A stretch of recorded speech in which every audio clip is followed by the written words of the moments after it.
എന്റെ നന്ദേട്ടന് വിരസമായ ദിനങ്ങളായിരുന്നു പോയ ആഴ്ച എനിക്ക് സമ്മാനിച്ചത്. ഒരു പത്രപ്രവർത്തക അലസയാകുന്നത് കണ്ട് നന്ദേട്ടൻ ഇപ്പോൾ ഊറിച്ചിരിക്കുന്നുണ്ടാവുന്നറിയാം. അതും സംഭവബഹുലമായ മുംബൈ നഗരത്തിൽ. രാത്രി ഏറെ ഇരുട്ടിയിട്ടും നഗരം ഉറങ്ങിയിട്ടില്ല. ഇവിടെ ചൂട് അസഹനീയം. ജിജ്ഞാസയുണർത്തുന്ന ഒരു മാറ്റർ പോലും എന്റെ പത്രത്തിന് നൽകാൻ ഈ ദിനങ്ങളിൽ എനിക്കായില്ല. ദേവു നന്ദഗോപൻ എന്തു പറ്റിയെന്ന് ഞങ്ങളുടെ പത്രാധിപർ ബിശ്വാസ് ഭട്ടാചാര്യയും കളിയാക്കി ചോദിച്ചു. വാർത്താവിനിമയ സംവിധാനം അനുദിനം വളർന്നുകൊണ്ടിരിക്കുന്ന ഈ കമ്പ്യൂട്ടർ യുഗത്തിലും കത്തെഴുതി വിശേഷം അറിയിക്കാൻ മെനക്കെടുന്ന ഒരു അറുപഴഞ്ചൻ മനസ്സാണ് എന്റേതെന്നാണ് പുള്ളിക്കാരന്റെ പക്ഷം. വരികളിലൂടെ വിശേഷങ്ങൾ അറിയുമ്പോഴും അറിയിക്കുമ്പോഴുമുള്ള അവാച്യാനുഭൂതി ടെലഫോണിന്റെ യാന്ത്രികതയ്ക്ക് നൽകാനാവില്ലെന്ന് ആ ഫ്ലോപ്പി ഡിസ്കുണ്ടോ അറിയുന്നു. അവിടെ എന്തൊക്കെയുണ്ട് നന്ദേട്ടാ വിശേഷങ്ങൾ? ഈ ഉള്ളവളുടെ സാന്നിധ്യമില്ലാതിരുന്ന കഴിഞ്ഞ ആഴ്ചകളിൽ ക്വാർട്ടേഴ്സിൽ എന്തൊക്കെയായിരുന്നു പദ്ധതി? കൂട്ടുകാരുമായി അടിച്ചു പൊളിച്ചു കാണും. എന്നെ ഒളിക്കാൻ അവശിഷ്ടങ്ങളൊക്കെ തൂത്തുകളഞ്ഞ് വൃത്തിയാക്കി ഇട്ടിട്ടുണ്ടാവും. എന്നാലും ഞാൻ വന്നൊന്ന് കണ്ണോടിച്ചാ മതി കള്ളത്തരം ചെകഞ്ഞ് കണ്ടുപിടിക്കാൻ.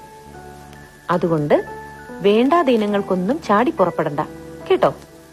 ശുഷ്കമായ ഈ ആഴ്ച വിശേഷങ്ങൾ കമ്മിയായതുകൊണ്ട് നിർത്തുന്നു.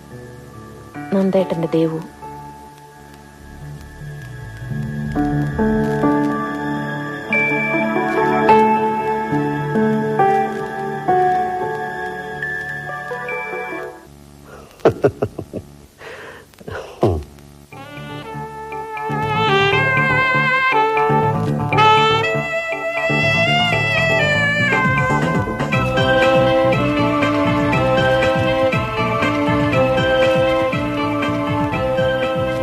കത്തുകൾ കഥ പറയുന്നു. ആദ്യ ഭാഗം. നാടകരചന ശശിധരൻ ആറാട്ടുവഴി. അഭിനേതാക്കൾ മോഹൻലാൽ, ഗണേശൻ, കൊച്ചുപ്രേമൻ, അലിയ, ജോസഫ് ഗാൻസിസ്, പള്ളിപ്പുറം ജയകുമാർ, ഭാഗ്യലക്ഷ്മി, ശാരദ നായർ, VS കലാദേവി, ലോലിത.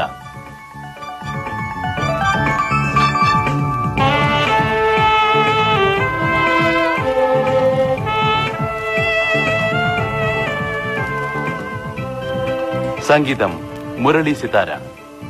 സാങ്കേതിക സഹായം S ഗോപിനാഥൻ നായർ.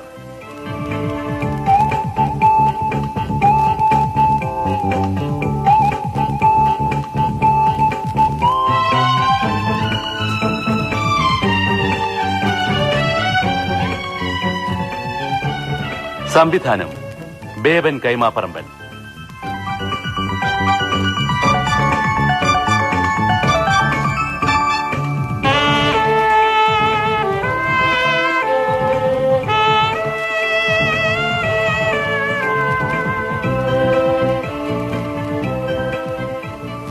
കത്തുകൾ കഥ പറയുന്നു.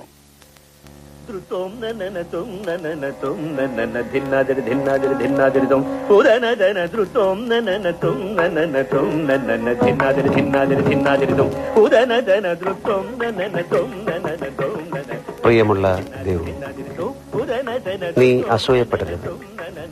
CD പ്ലെയറിൽ നിന്ന് ഉതിരുന്ന ശുദ്ധ സംഗീതത്തിന്റെ നാദവീചികൾ നമ്മുടെ ഫ്ളാറ്റിനെ വലയം ചെയ്തിരിക്കുകയും അതിന്റെ സുഖദമായ അനുഭൂതിയിൽ ക്രൈംബ്രാഞ്ച് DYSPയും കലാകാരനും സർവോപരി സാഹിത്യ കുതുകിയുമായ നന്ദഗോപൻ അദ്ദേഹത്തിന്റെ ചന്തമാർന്ന കൈപ്പടയിൽ ഭാര്യ ദേവുവിന് എഴുതുകയാണ്. മഹാനഗരത്തിലെ ചൂടിൽ വിയർക്കുന്ന നിനക്ക് ഞാൻ അനുഭവിക്കുന്ന ശാന്തത സഹിക്കില്ലെന്നറിയാം. പക്ഷേ ദേവു വിഷമിക്കണ്ട.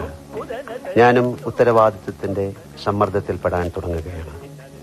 പുതിയ കേസിന്റെ അന്വേഷണം നാളെ ആരംഭിക്കുന്നു. ലോക്കൽ പോലീസ് ഏറ്റെടുത്ത് അന്വേഷണം തുടങ്ങിയതാണ്. പൗരസമിതിക്കാരുടെ പ്രക്ഷോഭത്തെ തുടർന്ന് അന്വേഷണം ഞങ്ങളുടെ ഡിപ്പാർട്ട്മെന്റിന് കൈമാറി. ആർക്കിയോളജി ഡിപ്പാർട്ട്മെന്റിൽ എത്തനോളജിസ്റ്റായ ഹരിദാസിന്റെ ഭാര്യ അഖില ഗ്യാസ് സിലിണ്ടർ ലീക്കായി വെന്തു മരിച്ചു. കൊലപാതകമാണെന്നാണ് ആരോപണം. ഹരിദാസ് അഖില ദമ്പതികൾക്ക് നമ്മളെപ്പോലെ കുട്ടികളില്ല. ഇരുവർക്കും ഏകദേശം നമ്മുടെ തന്നെ പ്രായം. സ്ത്രീ പീഡനത്തിന് ഇരയായതാണ് തന്റെ മകളെന്ന് അഖിലയുടെ മാതാപിതാക്കൾ ശഠിക്കുന്നു. നീ ഒരു ഇൻവെസ്റ്റിഗേറ്റീവ് ജേർണലിസ്റ്റ് അല്ലേ? നിനക്ക് എന്ത് തോന്നുന്നു? പ്രഥമ വിവര റിപ്പോർട്ടുകൾ വിരൽ ചൂണ്ടുന്നതും കൊലപാതകത്തിലേക്ക് തന്നെയാണ്. ആ കൃത്രിമ സൗന്ദര്യത്തിന്റെ ചാരുത തുളുമ്പി നിൽക്കുന്ന ആ യുവതിയെ കത്തിച്ച് ചാമ്പലാക്കിയത് ഭർത്താവ് തന്നെയാണോ എന്നാണ് അറിയേണ്ടത്. നിന്റെ പത്രപ്രവർത്തക ബുദ്ധി ഈ കത്ത് കിട്ടിയാലുടൻ പ്രവർത്തന നിരതമാകുമെന്ന് എനിക്കറിയാം. അവിടെ സ്കൂപ്പൊന്നും കിട്ടിയില്ലെങ്കിലും ബോറടിക്കണ്ട. ഭർത്താവ് ഏറ്റെടുത്തിരിക്കുന്ന ഈ കേസ് നിന്റെ ചുഴിഞ്ഞ ബുദ്ധിയുടെ മൂശയിലിട്ടൊന്ന് പദം വരുത്തി നോക്കുക. ഞാൻ നാളെ ആ വീട് സന്ദർശിക്കുന്നുണ്ട്. ഹരിദാസിനെ ചോദ്യം ചെയ്യുന്നുമുണ്ട്. തുടർന്ന് വിശദാംശങ്ങൾ അറിയിച്ചുകൊണ്ടേയിരിക്കാം.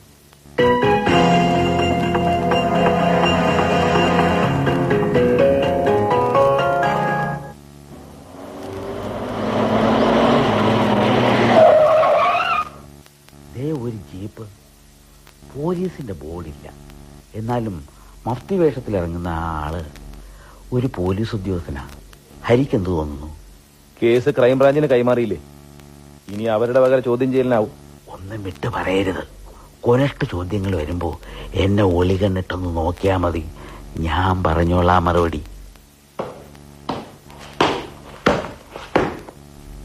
ആരാ? മനസ്സിലായില്ലല്ലോ. ക്രൈംബ്രാഞ്ചിൽ നിന്ന് ഡിവൈഎസ്പി നന്ദഗോപൻ. നിങ്ങളാണോ ഹരിദാസ്? അതെ സാർ, ഇരിക്കൂ. ഇത് എന്റെ സുഹൃത്താ.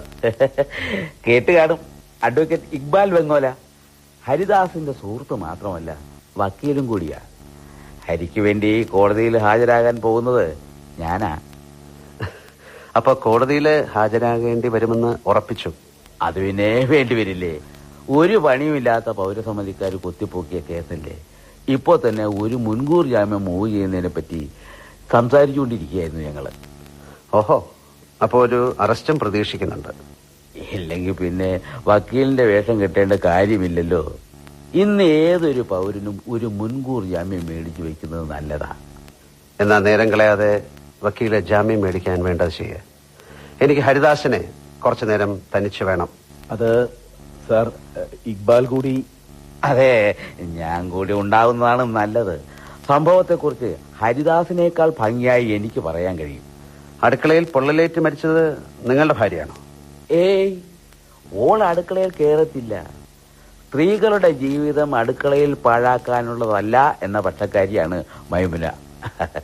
ഞാനും അതെ.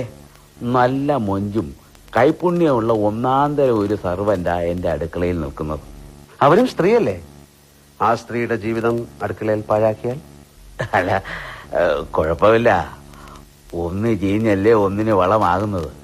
മിസ്റ്റർ ഹരിദാസ്, ഇത് നിങ്ങളുടെ വീടായതുകൊണ്ട് ഇദ്ദേഹത്തോട് ഇറങ്ങിപ്പോകാൻ നിങ്ങൾ തന്നെ പറയുന്നതാണ് നല്ലത്. ഞാനൊരു അഡ്വക്കേറ്റാണ്. അതുകൊണ്ടാണ് ഇത്രയും സൗമനസ്യം കാട്ടിയത്. ഞാൻ ഇറങ്ങുന്നു. പക്ഷേ ഈ കേസിന്റെ അന്വേഷണത്തിനിടയിൽ താങ്കൾക്ക് എന്റെ സഹായം ആവശ്യമായി വരും. അപ്പോ എന്നെ വന്ന് കാണാൻ ജാള്യത വേണ്ട. തീർച്ചയായും വിളിപ്പിക്കും. അപ്പോ ഹരി, വൈകിട്ട് നമുക്ക് YMCA വെച്ച് കാണാം. ഞാൻ ഇറങ്ങുന്നു. ആ ശരി. സാറിന് കുടിക്കാൻ ഒന്നും വേണ്ട. പുരാവസ്തു വകുപ്പിൽ ജോലി ആയതുകൊണ്ടാവണം ഈ സ്വീകരണ മുറിയും ഏതാണ്ടൊരു നാച്ചുറൽ ഹിസ്റ്റോറിക്കൽ മ്യൂസിയം പോലുണ്ടല്ലോ. നിങ്ങൾക്ക് കൈക്കൂലി മനുഷ്യന്റെയും മൃഗങ്ങളുടെയും അസ്ഥികൂടങ്ങളായിട്ടാണോ കിട്ടുന്നത്? സാറ് തെറ്റിദ്ധരിക്കണ്ട. ഇതൊന്നും ഡിപ്പാർട്ട്മെന്റ് വകയല്ല. പഠനകാലത്തെ ഈ കളക്ഷൻസ് എന്റെ ഒരു കൗതുകമായിരുന്നു. പിന്നെ ഒരു എത്തിനോളജിസ്റ്റിന് ഇതൊക്കെ ആയിട്ടല്ലേ സഹവാസം. കൊള്ളാലോ ഈ തലയോട്ടി. ഇതിന്റെ വായിലെന്താ ചാരം? ചിതയിൽ നിന്നും നേരെ ഇങ്ങോട്ട് എടുത്തോണ്ട് പോന്നതാണോ? അയ്യോ അല്ല, അതിവിടെ ആസ്ട്രേ ആയിട്ടാണ് ഉപയോഗിക്കുന്നത്. മരിച്ചു കഴിഞ്ഞാൽ മനുഷ്യന്റെ തലയോട് ചാരം തട്ടാനേ കൊള്ളൂ അല്ലേ? മുൻവശത്തെ 2 പല്ലില്ലാത്ത സൗകര്യമായി. ഓക്കെ, തമാശകൾ തൽക്കാലം കളഞ്ഞിട്ട് നമുക്ക് കാര്യത്തിലേക്ക് വരാം. പറയൂ, എന്താണ് സംഭവിച്ചത്? കഴിഞ്ഞ ഡിസംബർ 13-നായിരുന്നു സംഭവം. 13 ഇന്റർനാഷണൽ അൺലക്കി നമ്പറാണെന്നാണ് വെയ്പ്പ്. സാറത് വിശ്വസിക്കുന്നുണ്ടോന്നറിയില്ല, പക്ഷേ എന്റെ ജീവിതത്തിൽ അത് യാഥാർത്ഥ്യമായി. ലോക്കൽ പോലീസ് ക്രൈംബ്രാഞ്ചിന് ഹാൻഡ് ഓവർ ചെയ്ത നിങ്ങളുടെ കേസ് ഞാൻ പഠിച്ചു. ഡിസംബർ 13-ന് പ്രതിപക്ഷ കക്ഷികൾ ആഹ്വാനം ചെയ്ത ഹർത്താലായിരുന്നു. അന്ന് നിങ്ങൾ ജോലിക്ക് പോയിരുന്നോ? പോയി. എനിക്കൊരു 2 വീലർ ഉള്ളത് കൊണ്ട് യാത്രയ്ക്ക് ബുദ്ധിമുട്ടുണ്ടായില്ല. അന്നൊരു ബന്ധുവിന്റെ പ്രതീതി തന്നെയായിരുന്നു. ഓഫീസിൽ പോകണ്ടെന്ന് അഖില നിർബന്ധിച്ചതാണ്. പറഞ്ഞു വരുന്നത് അന്ന് കാലത്തും ഭാര്യയുമായി സ്നേഹപൂർവ്വം തന്നെയാണ് നിങ്ങൾ പിരിഞ്ഞത് എന്നല്ലേ? അതെ, അഖിലയുടെ അച്ഛൻ വരദരാജനും പൗരസമിതിക്കാരും എങ്ങനെയൊക്കെ വ്യാഖ്യാനിച്ചാലും സത്യം അതാണ് സാർ. ഞങ്ങളുടെ ദാമ്പത്യ ജീവിതത്തെക്കുറിച്ച് ഞങ്ങൾക്ക് മാത്രമേ സത്യസന്ധമായി വിലയിരുത്താനാവൂ. പരസ്പരം അലോസരപ്പെടുത്തുന്ന ഒരു ചെയ്തിയും രണ്ടാളുടെയും ഭാഗത്തു നിന്നുണ്ടായിട്ടില്ല. പരസ്പര ധാരണയും വിശ്വാസവുമാണ് ശാശ്വതമായ ദാമ്പത്യത്തിന്റെ അടിത്തറയെന്ന് അഖിലയും ഞാനും മനസ്സിലാക്കിയിരുന്നു. അഖിലയുടെ പേരിലുള്ള സ്വത്ത് കിട്ടിയേ തീരൂ എന്ന് പറഞ്ഞ് നിങ്ങൾ അവളെ നിർബന്ധിച്ച് അവളുടെ വീട്ടിലേക്ക് പറഞ്ഞയച്ചോ? അവളുടെ അച്ഛൻ പറഞ്ഞതല്ലേ സാർ? സത്യമല്ലേ? അല്ല സാർ, വിശ്വസിച്ചാലും ഇല്ലെങ്കിലും നടന്നത് ഞാൻ പറയാം.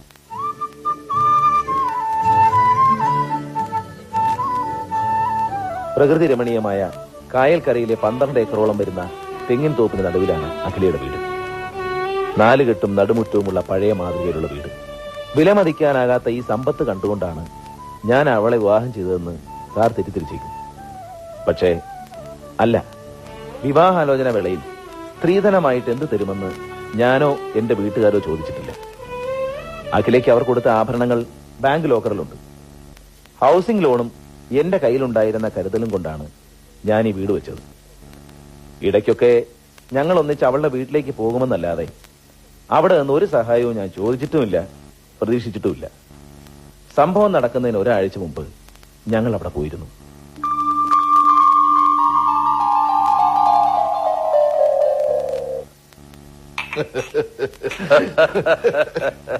എന്തിനാ ദിനേശ ഇതിങ്ങനെ വെച്ചോണ്ടിരിക്കുന്നേ? കഴിക്ക്. ആ ഹരിദാസ് എത്തിയല്ലോ. ഇരിക്കെ. മദ്യവർജന സമിതിന്ന് ഹരിദാസ് റിസൈൻ ചെയ്യാറായില്ലേ? മനസ്സിലായില്ല. പറയുന്നത് കൊണ്ട് ഹരിക്കൊന്നും തോന്നരുത്. മറ്റുള്ളവരുടെ മുന്നിൽ മാന്യത ചമയാനുള്ള വരുത്തിക്കൂട്ടിയ ഈ ശ്രമം ഉണ്ടല്ലോ, അത് ഭയങ്കര ബോറാ.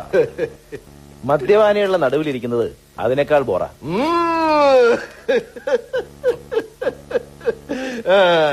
ഇല്ല ഹരി, അധികം ഇരുത്തി ബോറടിപ്പിക്കത്തില്ല.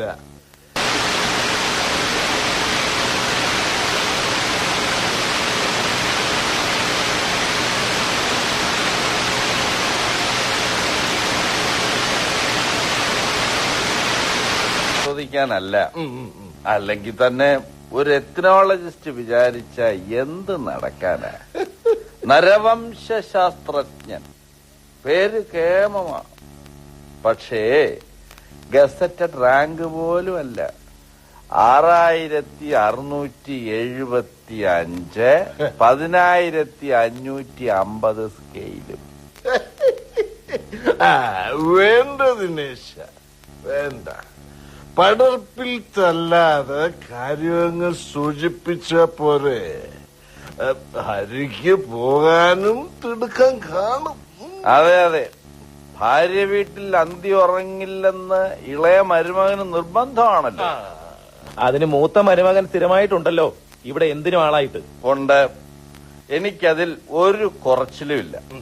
വയസ്സായ അച്ഛനും അമ്മയ്ക്കും ഒരാൺതുണ വേണ്ടേ? ഹരിക്കാണെങ്കിൽ ബിസിനസ്സിലൊന്നും താല്പര്യവും ഇല്ല. അത് അച്ഛന്റെ മകളെ വിവാഹം ചെയ്യുന്നതിന് മുമ്പ് ഞാൻ പറഞ്ഞിട്ടുള്ളതാണല്ലോ. അത് അതെ. അല്ലേ, ഈ പെണ്ണുങ്ങളകത്തിരുന്ന് എന്തെടുക്കുക? നാക്കെ തൊടാൻ ഒന്നുമില്ലാതെ ഇതെങ്ങനെയാ മോന്തുന്നത്? അത് ശരിയാ. പറഞ്ഞ പോലെ ചിക്കൻ മാറ്റി വെച്ചിട്ട് അമ്മയും മക്കളും കൂടി പരദൂഷണം പറയുവാന്നാ തോന്നുന്നേ.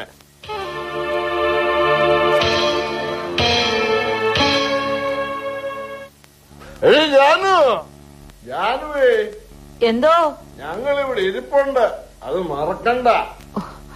മുറ്റത്തുനിന്ന് വിളി തുടങ്ങി. അരുന്ധതി, ദേ നീ ഇതാ മിക്സിയിലൊന്ന് ചതച്ചെടുത്തേ. ഞാൻ ഈ സാലഡ് അരിഞ്ഞെടുക്കട്ടെ. അഖിലേ, നീ അമ്മയ്ക്ക് അതൊന്ന് ചതച്ചുകൊട്. ചുമ്മാ കൈയും കെട്ടി നോക്കി നിന്നാൽ എങ്ങനാ? അച്ഛനെയും ഭർത്താവിനെയും മദ്യമൂട്ടാനുള്ള ചേച്ചിയുടെ ഒരു ശുഷ്കാന്തി കണ്ടില്ലേ? അമ്മയും ഈ തോന്നിയാസത്തിന് കൂട്ടു നിൽക്കണതാ എനിക്ക് മനസ്സിലാവാത്തത്. അതേ, ആണുങ്ങൾ അധ്വാനം കഴിഞ്ഞ് ഇടയ്ക്കൊക്കെ 1-2 പെഗ് കഴിക്കുന്നത് നല്ലതാ. ഒരു ദുശീലവുമില്ലാതെ മര്യാദരാമന്മാരായി നടക്കുന്നവരെ എന്തിനു കൊള്ളാം. അമ്മയ്ക്കും ചേച്ചിയുടെ അഭിപ്രായം തന്നെയാ? എനിക്കൊന്നും അറിയത്തില്ലേ. നിങ്ങളുടെ അച്ഛൻ പറയുന്നത് അനുസരിക്കാനേ ഞാൻ പഠിച്ചിട്ടുള്ളൂ. അതുകൊണ്ടാ ഇക്കണ്ട നേട്ടമൊക്കെ ഉണ്ടായത്. ഈനാമ്പേച്ചിക്ക് മരപ്പട്ടി കൂട്ട്. ആരടി ഈനാമ്പേച്ചി? ആരടി മരപ്പട്ടി? ഛേ, എന്താ ചേച്ചി ഇത്? പിച്ചാത്തി മാറ്റിപ്പിടി. അഹങ്കാരം കുറെ കൂടുന്നുണ്ട് നിനക്ക്. അരുന്ധതി, എന്താ മോളെ ഇത്? അവൾ ഒരു തമാശ പറഞ്ഞതല്ലേ. തമാശ? അസൂയാണമ്മേ, അസൂയ. അസൂയോ? ചേച്ചിയോടോ?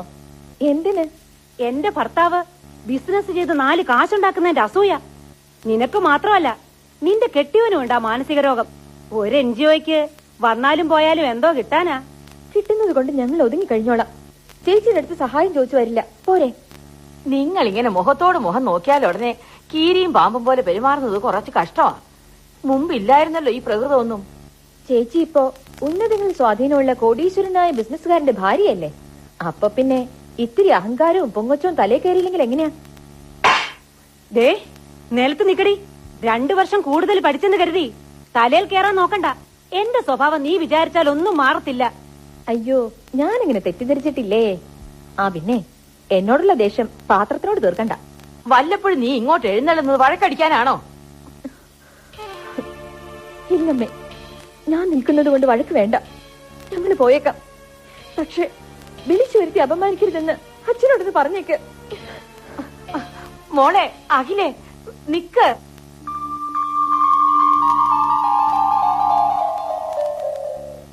അഖിലെ നിർബന്ധിച്ചപ്പോ രാത്രി ഭക്ഷണത്തിന് നിൽക്കാതെ ഞങ്ങൾ ഇങ്ങി പോന്നു.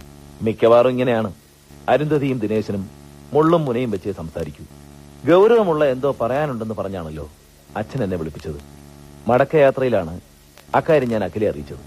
എന്തായിരുന്നു വരദരാജൻ പറഞ്ഞ ഗൗരവമേറിയ കാര്യം? കായൽക്കരയിൽ പണിയാൻ പോകുന്ന ടൂറിസ്റ്റ് കോംപ്ലക്സിനെ പറ്റി. അതിൽ പങ്കാളിയാകാൻ താല്പര്യമുണ്ടോന്ന് അറിയാനാണ് വിളിപ്പിച്ചത്. പണമൊന്നും ഇൻവെസ്റ്റ് ചെയ്യണ്ട. പ്രോജക്റ്റിൽ ഒരു ചെറിയ ഷെയർ എനിക്ക് തരും. പകരം അഖിലേക്ക് കായൽക്കരയിലുള്ള ഷെയർ വിട്ടുകൊടുക്കണം. അഖിലയോട് ആലോചിച്ചിട്ട് പറയാമെന്ന് ഞാൻ പറഞ്ഞു. പക്ഷേ വിവരം അറിഞ്ഞപ്പോ അഖില വല്ലാതെ ചോദിച്ചു. ടൂറിസ്റ്റ് കോംപ്ലക്സിൽ ഷെയർ ഹോൾഡർ ആകുന്നോന്ന് അമ്മായി അച്ഛൻ ചോദിച്ചു. കെട്ടിയോളോട് ആലോചിക്കട്ടെ എന്ന് പറഞ്ഞ് എന്റെ ആളിങ്ങ് പോന്നു. പിന്നെ ഞാൻ എന്ത് വേണം? ഷെയർ വേണോന്ന് പറയണമായിരുന്നു. ആ പ്രോജക്റ്റ് നടന്നാലല്ലേ ഷെയർ. എന്താ നടക്കില്ലേ? പ്ലാനൊക്കെ അപ്രൂവൽ ആയി കഴിഞ്ഞു. അടുത്ത മാസം തറക്കല്ലിടുക. നടക്കില്ല ഹരിയേട്ടാ. അഖില അത് നടത്തിക്കില്ല. മോൾ എന്തായി പറയുന്നത്? അച്ഛന്റെ സ്ഥലം അച്ഛന് ഇഷ്ടമുള്ളത് ചെയ്യുന്നു. അപ്പോ ആ സ്ഥലത്ത് നമുക്കൊരു അവകാശവും ഇല്ലെന്നാണോ? അഖില ഹരിദാസനിലല്ലാതെ മറ്റൊന്നിലും എനിക്കൊരു അവകാശമില്ല. ഇത്രയ്ക്ക് ആദർശവാദിയായാലേ ആളുകൾ പൊക്കിയെടുത്ത് മ്യൂസിയത്തിൽ കൊണ്ടുവയ്ക്കും. മിക്കവാറും ചേട്ടന്റെ പുരാവസ്തു വകുപ്പ് തന്നെ അത് ചെയ്തേക്കും. പിന്നെ എനിക്കൊന്ന് കാണണമെങ്കിൽ ടിക്കറ്റ് എടുക്കേണ്ടി വരും. ചിരിക്കണ്ട. അച്ഛൻ ആർജിച്ചത് മാത്രമല്ല, മുത്തശ്ശിയുടെ വക പാരമ്പര്യ സ്വത്ത് കൂടിയാ അത്. ഹരിയേട്ടന് വേണ്ടെങ്കിൽ വേണ്ട, പക്ഷെ എന്റെ കുഞ്ഞിന് വേണം. കൊള്ളാം. ജനിച്ചിട്ടില്ലെന്നത് പോട്ടെ, ജന്മത്തിന്റെ സൂചന പോലും ഇല്ലാത്ത കുഞ്ഞിന് സ്വത്തോ എന്നാര് പറഞ്ഞു? നേരാണോ ഈ പറയുന്നത്? അതേന്ന്. എന്നിട്ട് ഇതുവരെ പറയായിരുന്നത് എന്താ? അയ്യടാ, ചുമ്മാ അങ്ങ് പറഞ്ഞാ മതിയോ? അതിന് നേരം കാലവും നോക്കണ്ടേ? നിനക്ക് കുസൃതരം കുന്നായ്മയൊക്കെ കുറച്ച് കൂടുന്നുണ്ട്. എന്താ വിളിച്ചത്? നീ എന്നോ? ഇതാണുങ്ങളുടെ ഒരു സ്വഭാവം. അമ്മയാവാൻ പോകുന്നു അറിഞ്ഞതേ ഉള്ളൂ. മോളെ എന്നുള്ള വിളി മാറ്റി നീ എന്നായി. ഇനിയിപ്പോ വയറ് ചാടുമ്പം എന്താണാവോ സംബോധന? ഓ, തോറ്റു ഞാൻ. പക്ഷേ അതെന്റെ മുമ്പിൽ മാത്രം മതി, മറ്റുള്ളവരുടെ മുന്നിൽ വേണ്ട. അതുകൊണ്ടാ ഞാൻ തീരുമാനിച്ചത്, കായൽക്കരയിലെ വസ്തുവിൽ അവരങ്ങനെ വിജയം കെട്ടിപ്പടുക്കണ്ട എന്ന്. പേരിനൊരു ഷെയർ ഉണ്ടെന്നിട്ട് ആ കണ്ണായ ഇടം തട്ടിയെടുക്കാനുള്ള ബുദ്ധിയുള്ള എന്റെ പെണ്ണ് പിന്നെ അസൂയക്കാരി പെണ്ണുങ്ങളെ പോലെ ചിന്തിച്ചു തുടങ്ങുന്നു. അസൂയയോ അത്യാഗ്രഹമോ അല്ല ഹരിയേട്ടാ. പഴമക്കാര് പറയുന്നത് പോലെ അവിടെ തേങ്ങ ഉടയ്ക്കുമ്പോ നമുക്ക് ചിരട്ടെങ്കിലും ഉടക്കണ്ടേ? ചേച്ചിയുടെ മോനെ പോലെ നമ്മുടെ കുഞ്ഞിനെ ഊട്ടിയിലൊന്നും അയച്ചു പഠിപ്പിച്ചില്ലേലും അവനെ ഒരു ഡിഗ്രിക്കാരനെങ്കിലും ആക്കണ്ടേ? അതിനൊക്കെ എന്റെ വരുമാനം ധാരാളം മതി. പക്ഷെ വലുതാവുമ്പോ അവൻ അവകാശപ്പെട്ടത് നമ്മൾ നേടിക്കൊടുക്കാഞ്ഞത് എന്താന്ന് അവൻ ചോദിച്ചാ എന്ത് സമാധാനം പറയും നമ്മള്? അതുകൊണ്ട് ചേട്ടൻ കുറച്ചു ദിവസത്തേക്ക് സിനിമയിലും നീണ്ട കഥകളിലും ഒക്കെ കാണുന്ന ആന്റി ഹീറോ ആകുന്നു. മനസ്സിലായില്ല. ഓഹരിയും കൊണ്ട് വീട്ടിൽ കയറിയാ മതിയെന്നും പറഞ്ഞ് ചേട്ടൻ എന്നെ എന്റെ വീട്ടിലേക്ക് പറഞ്ഞയക്കുന്നു. സ്വത്ത് കിട്ടിയില്ലെങ്കിൽ ഡൈവോഴ്സ്. അഖിലേ, നിയന്ത്രണം വിടണ്ട. ഇങ്ങനെ ചില അഭ്യാസങ്ങൾ കാണിച്ചില്ലേല് അച്ഛനും ആ ദിനേശപ്രഭുവും പൊങ്ങച്ച ചേച്ചിയും കൂടി നമ്മളെ ചവിട്ടി തേക്കും. പാരമ്പര്യമായി കിട്ടിയ സ്വത്ത് അവകാശമാ, ഔദാര്യമല്ല. ഒരാഴ്ചത്തെ വേർപാട് എന്റെ ചേട്ടൻ സഹിച്ചേ പറ്റൂ. വേണ്ട, ഞാൻ സമ്മതിക്കില്ല. നിന്റെ കുസൃതി എന്റെ വ്യക്തിത്വത്തെ ബാധിക്കുന്നു. അഭിനയമാണെങ്കിലും മറ്റുള്ളവരുടെ മുമ്പിൽ ഒരു സ്ത്രീധന പീഡനക്കാരനാകാൻ എനിക്ക് വയ്യ. നിർത്ത്. നിങ്ങൾ നിങ്ങളെ വല്ലാതെ ആദർശവൽക്കരിക്കാൻ ശ്രമിക്കുന്നുണ്ട്. സാർ, ഞാൻ മതി. അത്രയ്ക്കങ്ങ് സ്വയം നല്ല പിള്ളച്ചമയാൻ നോക്കണ്ട. ഈ സംസാരം തുടർന്നാൽ നിങ്ങളുടെ ഭാര്യ പറഞ്ഞ പോലെ പുരാവസ്തു വകുപ്പിലേക്കല്ല പൂജപ്പരക്കയക്ക് ഞാൻ കാട് കയറാതെ മര്യാദയ്ക്ക് കാര്യം പറയൂ. നിങ്ങളുടെ വിലക്ക് വകവയ്ക്കാതെ അഖില അവളുടെ വീട്ടിലേക്ക് പോയി അല്ലേ? അതെ, പക്ഷേ ഒരാഴ്ച അവൾക്കൂടെ നിൽക്കാനായില്ല. 3-ന്റെ അന്ന് നിറകണ്ണുകളുമായി അവൾ മടങ്ങിപ്പോന്നു.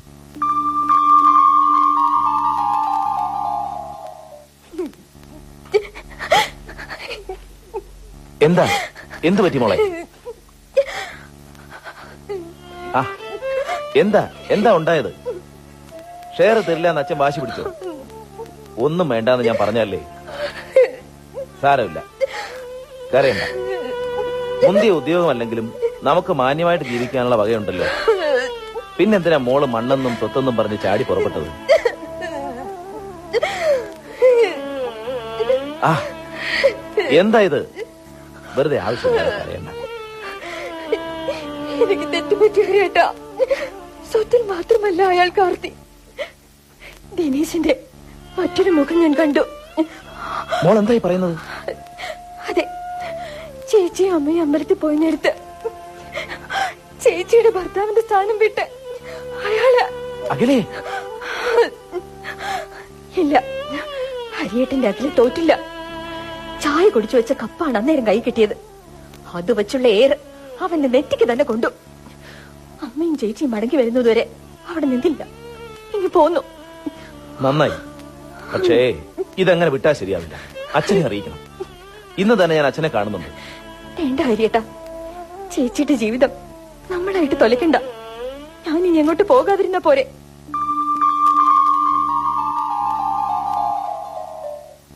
അതോടെ ആ പ്രശ്നം കഴിഞ്ഞില്ലേ? ഇല്ല, എനിക്കത് ഉള്ളിലൊതുക്കാനായില്ല. അഖിലെ അറിയിക്കാതെ ഞാൻ ദിനേശിനെ ചെന്ന് കണ്ടു. എന്തായിരുന്നു അയാളുടെ പ്രതികരണം? അഖിലയ്ക്ക് അവനോട് താല്പര്യമുണ്ടായിരുന്നത്രേ. അത് നടക്കാതെ വന്നപ്പോ തന്നെ അവഹേളിക്കാൻ മനഃപൂർവ്വം അവൾ കെട്ടിച്ചമച്ച കഥയാണെന്ന് പറഞ്ഞു. എന്റെ പൗരുഷത്തെ വരെ അവഹേളിച്ച് സംസാരിച്ചു അവൻ. അവിടെയും ക്ഷമാശീലനായ ഒരു ആദർശവാദിയായി നിങ്ങളെല്ലാം കേട്ടുനിന്നു. ഒരളവോളം സാറിന്റെ വിലയിരുത്തൽ സത്യമാണ്. അവനെ ശാരീരികമായി നേരിടാനുള്ള കെൽപ്പ് എനിക്കില്ലാതെ പോയി. അവന്റെ നെറ്റിയിലെ ബാൻഡേഡ് സത്യത്തിന്റെ സാക്ഷിയാണെന്നോർത്ത് ഞാൻ സ്വയം സമാധാനിച്ചു. പിന്നീട് എന്താ ഉണ്ടായത്? ആ രാത്രിയിൽ തികച്ചും അസ്വസ്ഥനായിരുന്നു ഞാൻ. അഖില എന്നെ ആശ്വസിപ്പിച്ചു. ആ സംഭവം എന്നേക്കുമായി മറക്കാൻ അവൾ ഉപദേശിച്ചു. പിറ്റേന്ന് ഓഫീസിലേക്ക് പോകുമ്പോൾ പതുപോലെ അവൾ ഗേറ്റ് വരെ വന്ന് യാത്രയാക്കി. സാധാരണയിൽ കവിഞ്ഞ് അപ്പോൾ ഒരു മാറ്റവും ഞാൻ അവൾ കണ്ടില്ല. ഹർത്താലായതുകൊണ്ടാകണം സുരക്ഷിതനായി എത്തിയോന്നറിയാൻ 10 കഴിഞ്ഞപ്പോൾ അഖില ഫോൺ ചെയ്തിരുന്നു. പിന്നെ സോമശേഖര സാറിന്റെ വീട്ടിൽ നിന്ന് ഫോൺ കിട്ടി ഓടിയെത്തുമ്പോ ഫയർഫോഴ്സിൽ വിവരമറിയിച്ചതും സോമശേഖരൻ നായരുടെ വീട്ടിൽ നിന്ന് തന്നെയാണോ? അതെ, ഞാൻ വരുമ്പോഴും തീ അണഞ്ഞിട്ടുണ്ടായിരുന്നില്ല. അടുക്കളയിലേക്ക് ഒന്നേ നോക്കിയുള്ളൂ. ഫയർഫോഴ്സുകാർ കത്തിക്കരിഞ്ഞ ദേഹം പൊക്കിയെടുക്കുന്നത് ഒരു മിന്നായം പോലെ ഞാൻ കണ്ടു. ബോധം വരുമ്പോ ഞാൻ ആശുപത്രിയിലാണ്.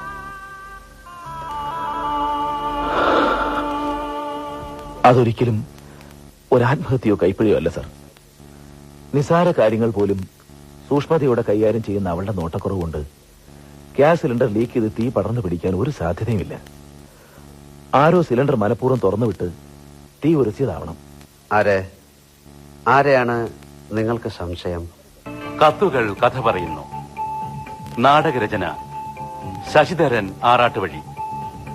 അഭിനേതാക്കൾ മോഹൻലാൽ, ഗണേശൻ, കൊച്ചുപ്രേമൻ, അലിയ, ജോസഫ് ഗാൻസിസ്, പള്ളിപ്പുറം ജയകുമാർ, ഭാഗ്യലക്ഷ്മി, ശാരദ നായർ, വി എസ് കലാദേവി, ലോലിത.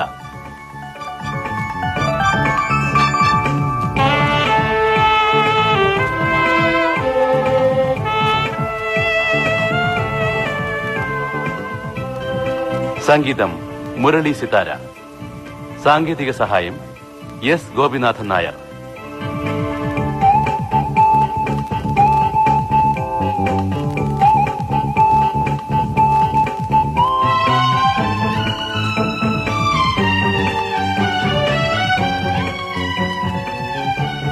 സംവിധാനം ബേബൻ കൈമാപ്പറമ്പൻ. അടുത്ത ഭാഗം നാളെ രാത്രി 9:30.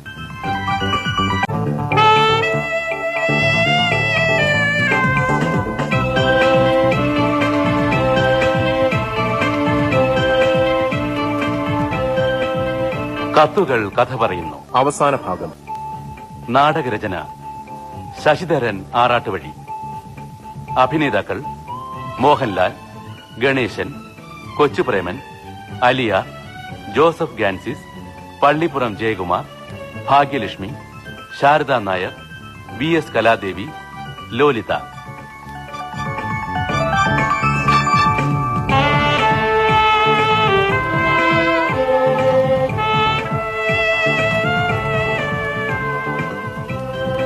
സംഗീതം മുരളി സിതാര. സാങ്കേതിക സഹായം എസ് ഗോപിനാഥൻ നായർ.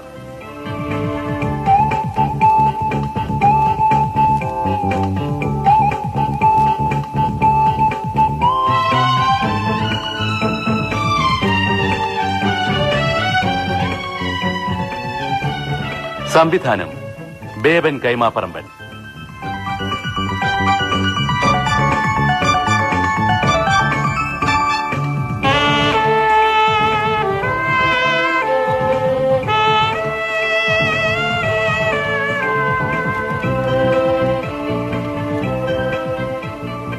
കത്തുകൾ കഥ പറയുന്നു. അവനെ തന്നെ, ദിനേശനെ. ഒരാഗ്രഹം തോന്നിയാൽ പിന്മാറുന്നവനല്ലവൻ. അത് സാധിക്കാൻ എന്ത് പൈശാചിക നീക്കവും നടത്തും. 10ാം ക്ലാസ് പോലും പാസ്സായിട്ടില്ലാത്ത അവൻ ജീവിതം വെട്ടിപ്പിടിച്ചത് എങ്ങനെയാണ്? അവന്റെ സമ്പന്നതയ്ക്ക് പിന്നിൽ ഒരുപാട് പേരുടെ കണ്ണീരുണ്ട്. അന്നവൻ വീട്ടിൽ വന്നിരിക്കണം. എന്റെ അഖിലയെ കീഴ്പ്പെടുത്താൻ ശ്രമിച്ചു കാണും. ശരിയാവാം. അടുക്കളയിൽ ഗ്ലാസുകളും പ്ലേറ്റുകളും പൊട്ടിച്ചിതറിക്കിടന്നതായി FIR-ൽ കാണുന്നുണ്ട്. ഒരുപക്ഷെ അത് മരണവെപ്രാളത്തിൽ അഖില സ്വയം ചെയ്തതായി കൂടെ. അങ്ങനെയാണെങ്കിൽ അടുക്കളയ്ക്ക് പിന്നാമ്പുറത്ത് മുറ്റത്ത് നിന്ന് കിട്ടിയ സിഗരറ്റ് ലാമ്പോ സാർ? ദിനേശൻ സ്മോക്കറാണോ? അതെ, സിഗരറ്റ് പാക്കും ലാമ്പും എപ്പോഴും അയാളുടെ പോക്കറ്റിൽ കാണും. നിങ്ങൾ വലിക്കാറില്ലേ? ഇല്ല. മുൻവശത്തെ വാതിൽ അകത്ത് നിന്ന് ലോക്ക് ചെയ്തിരിക്കുകയായിരുന്നു. അടുക്കള വാതിൽ കത്തിക്കരിഞ്ഞു പോയതുകൊണ്ട് ലോക്ക് ചെയ്തിരുന്നോ എന്ന തിട്ടമില്ല. ഈ 2 വാതിലുകളല്ലാതെ പുറത്തേക്ക് മറ്റു വാതിലുകളില്ല. കരിഞ്ഞ വാതിൽ പാളി അകത്തിയാണ് ഫയർഫോഴ്സുകാർ അകത്ത് കടന്നത്. പുറത്തു നിന്നൊരാൾക്ക് ഈ കൃത്യത്തിൽ പങ്കുണ്ടെങ്കിൽ അയാൾ കിച്ചൺ ഡോർ വഴിയാകണം രക്ഷപ്പെട്ടത്. പോകുന്ന പോക്കിൽ അബദ്ധത്തിൽ സിഗരറ്റ് ലാമ്പ് നിലത്ത് വീണിരിക്കാം. അങ്ങനെ തന്നെയാവും സാർ സംഭവിച്ചത്. ഡ്രോയിങ് റൂമിലോ ബെഡ്റൂമിലോ മൽപ്പിടുത്തം നടന്ന ലക്ഷണമൊന്നും കണ്ടില്ല. വായിച്ചു കൊണ്ടിരുന്ന നിലയിൽ ഒരു വനിതാ മാഗസിൻ ബെഡിൽ കണ്ടു. അപ്പോൾ അഖില ബെഡ്റൂമിൽ വായിച്ചുകൊണ്ട് കിടന്നപ്പോഴാകണം കോളിംഗ് ബെൽ കേട്ടത്. പുറത്താരാ വന്നിരിക്കുന്നത് എന്ന് ഡോറിൽ ഫിറ്റ് ചെയ്തിരിക്കുന്ന ലെൻസിലൂടെ അകത്ത് നിന്ന് നോക്കിയാൽ കാണാമല്ലോ. കാണാം. ദിനേശനാണ് വന്നിരുന്നെങ്കിൽ അഖില വാതിൽ തുറന്ന് അയാളെ അകത്ത് കയറാൻ അനുവദിക്കുമായിരുന്നോ? അത് ഒരുപക്ഷെ അഖില ഡോർ തുറന്നിട്ട് സിറ്റൗട്ടിലെങ്ങാനും ഇരിക്കുകയായിരുന്നെങ്കിൽ ദിനേശന് വന്ന പാടെ അകത്ത് കയറിക്കൂടെ? ദിനേശനെ തന്നെയാണ് നിങ്ങൾക്ക് സംശയം. ഈ സംശയം എന്തുകൊണ്ട് ലോക്കൽ പോലീസിന്റെ മൊഴിയിൽ നിങ്ങൾ ഉന്നയിച്ചില്ല? ആ സമയത്ത് അങ്ങനെ ഒരു ആലോചന പോയില്ല. പിന്നീട് നിങ്ങളുടെ വക്കീൽ സുഹൃത്ത് ഇക്ബാൽ വെങ്ങോലയുമായി ആലോചിച്ച് കണ്ടെത്തിയ നിഗമനമാവും. അല്ല സർ. നിങ്ങൾ ഉച്ചയ്ക്ക് ചോറ് കൊണ്ടുപോവുകയല്ലേ പതിവ്? അതെ. ഡിസംബർ 13-ാം തീയതി, അതായത് സംഭവ ദിവസം, നിങ്ങളുടെ തന്നെ വാക്കുകൾ കടമെടുത്ത് പറഞ്ഞാൽ ആ അശുഭ ദിനത്തിലും നിങ്ങൾ ചോറ് കൊണ്ടുപോയി. യെസ്, കൊണ്ടുപോയി. പിന്നെ ഉച്ചയ്ക്ക് എന്തിനാണ് നിങ്ങൾ ഇവിടെ വന്നത്? ഞാനോ? ഞാൻ വന്നില്ല. വന്നില്ലെങ്കിൽ 1:30-ക്കും 2:30-ക്കും ഇടയ്ക്ക് നിങ്ങൾ ഓഫീസിൽ നിന്ന് എങ്ങോട്ടാണ് പോയത്? പെട്ടെന്നൊരു സ്ഥലം കണ്ടെത്താനാവുന്നില്ല അല്ലേ?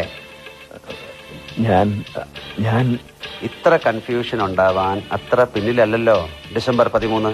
അതോ ഒരു നരവംശ ശാസ്ത്രജ്ഞന്റെ കണക്കിൽ അതൊരു വലിയ കാലയളവാണെന്ന് വരുമോ? അല്ല സർ, ഞാൻ സത്യം പറയാം. എന്റെ ഒരു ഫ്രണ്ട് മദ്രാസ് മെയിൽ വന്ന് റെയിൽവേ സ്റ്റേഷനിൽ വിളിച്ചു. ഓട്ടോ ഇല്ലാത്തത് കൊണ്ട് അവനെ പിക്ക് ചെയ്ത് വീട്ടിൽ കൊണ്ടാക്കേണ്ടി വന്നു. ഈ ഒരു പരോപകാര പ്രവൃത്തി പറയാൻ എന്തിനായിരുന്നു ഒരു വൈമുഖ്യം? അത് ഓഫീസ് സമയത്തായിരുന്നതുകൊണ്ട്. അപ്പോൾ ആദർശത്തിന് നിരക്കാത്തത് ചിലപ്പോഴൊക്കെ ചെയ്യേണ്ടി വരും അല്ലേ ഹരിദാസിന്? സത്യത്തിൽ സംഭവിച്ചത് എന്താണെന്ന് ഞാൻ പറയാം.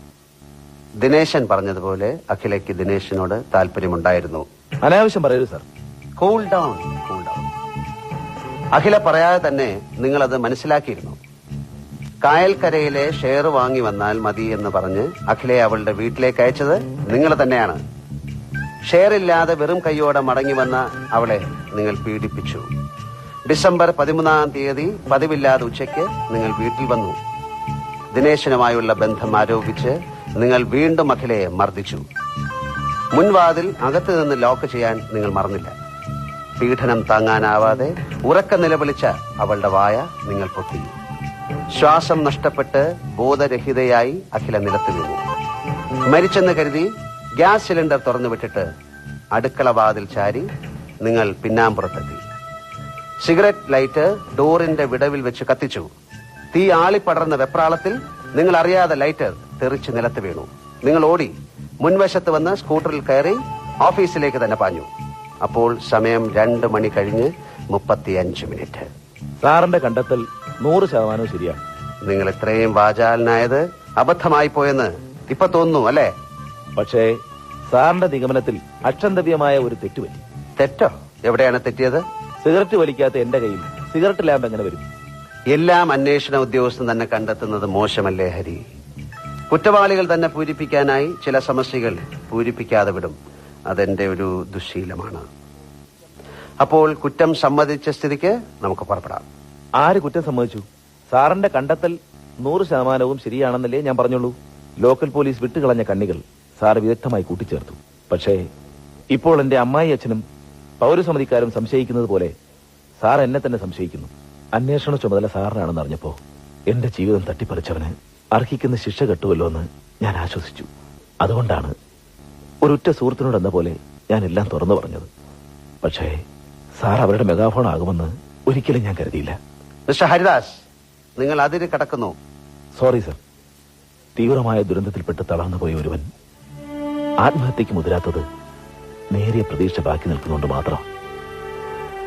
അഖിലയുടെ ജീവൻ ഹരിച്ചവൻ ശിക്ഷിക്കപ്പെടും എന്ന പ്രതീക്ഷയിലാണ് ഞാൻ ഇന്നും ദിവസങ്ങൾ തള്ളി നീക്കുന്നത്. സാറിന് എന്നെ സഹായിക്കാൻ കഴിയില്ലേ? എന്നെ സംശയിച്ചോളൂ. പക്ഷെ ആ സംശയത്തിൽ സത്യം മറഞ്ഞു പോകരുന്നൊരു അപേക്ഷയുള്ളൂ.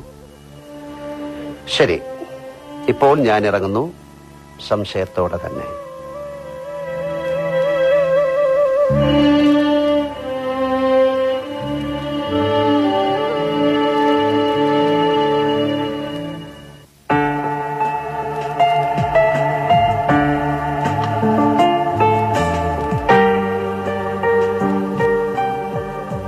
നന്ദേട്ടാ, ക്രൂരമായി പോയി.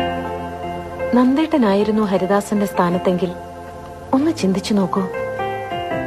ഹരിദാസ് ആദർശം അഭിനയിക്കുന്നവനാണെന്നൊന്നും എനിക്ക് തോന്നിയിട്ടില്ല. അയാൾക്ക് അഖിലയെ കൊലപ്പെടുത്താനാവില്ല. ഒരിത്തിരി കള്ളം ഉള്ളിലുള്ള ഒരുവന് ഒരിക്കലും ഭാര്യയെ പറ്റി ഇത്ര സ്നേഹവായ്പോടെ പറയാൻ കഴിയില്ല. കഴിയുമായിരുന്നെങ്കിൽ എന്റെ അസാന്നിധ്യത്തിൽ നന്ദേട്ടൻ മറ്റുള്ളവരോട് എന്നെ പുകഴ്ത്തി പറഞ്ഞിട്ടുള്ളതൊക്കെ അഭിനയമായിരുന്നു എന്ന് എനിക്ക് തിരുത്തേണ്ടി വരും. ഒന്നും മുഖവിലക്കെടുക്കരുതെന്നറിയാം, പ്രത്യേകിച്ചൊരു പോലീസ് ഉദ്യോഗസ്ഥൻ. നന്ദേട്ടൻ സൂചിപ്പിച്ചതുപോലെ ദിനേശൻ അന്ന് അവിടെ വന്നിരിക്കാൻ സാധ്യതയില്ല. അയാളാണെന്നറിഞ്ഞാൽ അഖില ഒരിക്കലും വാതിൽ തുറന്നു കൊടുക്കില്ല. ബെഡ്റൂമിലെ ഫാനിന്റെയും ടേബിൾ ലാമ്പിന്റെയും സ്വിച്ച് ഓൺ ചെയ്ത നിലയിലായിരുന്നതുകൊണ്ട് വായിച്ചുകൊണ്ടിരുന്ന അഖില കോളിംഗ് ബെൽ കേട്ട് വാതിൽ തുറന്നത് തന്നെയാ. ഒന്നുകിൽ പരിചയക്കാരൻ, അല്ലെങ്കിൽ ഒഴിവാക്കാനാവാത്ത ആരോ. അഡ്വക്കേറ്റ് ഇക്ബാൽ വെങ്ങോല ഹരിദാസിന്റെ സുഹൃത്താണെന്നല്ലേ പറഞ്ഞത്? ഇനിയൊരു പക്ഷേ അയാളാകുമോ? മനസ്സ് പതറാൻ അധിക നേരമൊന്നും വേണ്ടല്ലോ. ദിനേശന് തോന്നിയതുപോലൊരു വൃത്തികെട്ട അത്യാഗ്രഹം വെങ്ങോലയ്ക്ക് തോന്നരുതോ? നന്ദേട്ടന്റെ ദേവു.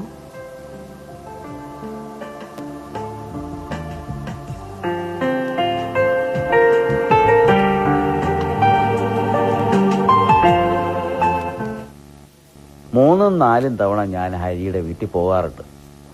വെറും ഒരു ചങ്ങാതി മാത്രമല്ല, ഞാൻ അവന്റെ കുടുംബ സുഹൃത്തു കൂടിയാണ്. ഹരി ഇല്ലാത്തപ്പോഴും പോയിട്ടുണ്ട്. പക്ഷേ ആ ശപിക്കപ്പെട്ട ദിവസം ഞാൻ ആ നിയോജക മണ്ഡലത്തിൽ കാലെടുത്ത് കുത്തിയിട്ടില്ല. മിസ്റ്റർ വെങ്ങോലെ അല്ലാതെ വേറെ സുഹൃത്തുക്കൾ ആരൊക്കെയുണ്ട് ഹരിക്ക്? സുഹൃത്തുക്കളെന്ന് എടുത്തു പറയാനായിട്ട് ഞാനല്ലാതെ ആരുമില്ല. അങ്ങനെ അനാവശ്യമായ കമ്പനികളിൽ ചെന്ന് ചാടുന്ന ഇനമല്ല അത്. പിന്നെ ഹരിയുടെ വീടങ്ങ് കാസർഗോട്ട് ആയതുകൊണ്ട് ബന്ധുക്കളുടെയും സ്വന്തക്കാരുടെയും വരവ് കമ്മിയാ. ഇക്ബാല് ഇന്ന് ഫ്രീ ആണോ? ഫ്രീ ആണോ എന്ന് ചോദിച്ചാ അല്ല.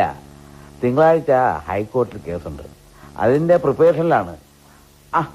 സാറ് പത്രത്തിൽ വായിച്ചിരിക്കും കളങ്ങരയിൽ നടന്ന ഇരട്ട കൊലപാതകം. ഓർക്കുന്നു, ആ കേസിൽ സെഷൻ കോർട്ട് പ്രതിക്ക് വധശിക്ഷ വിധിച്ചതല്ലേ? അതെ, ആ വിധി ദുർവിധി ആയതുകൊണ്ട് ഞാൻ അപ്പീൽ കൊടുത്തു. അപ്പീൽ തള്ളിയാൽ ഞാൻ സുപ്രീം കോടതി പോവും. ഡൽഹിയിലെ ഈ ഇലക്ട്രിക് സാധനങ്ങൾക്ക് വില വളരെ കുറവാണെന്ന് കേട്ടു. എന്റെ വീടിപ്പോ വയറിംഗ് സ്റ്റേജിലാ. ഒരു പോക്ക് പോയാൽ അംഗവും കാണാം, താലയും മുടിക്കാം. ആട്ടെ, കളങ്ങര കേസിൽ താങ്കളുടെ കക്ഷി നിരപരാധിയാണെന്ന് കരുതുന്നുണ്ടോ? ഒരിക്കലുമില്ല.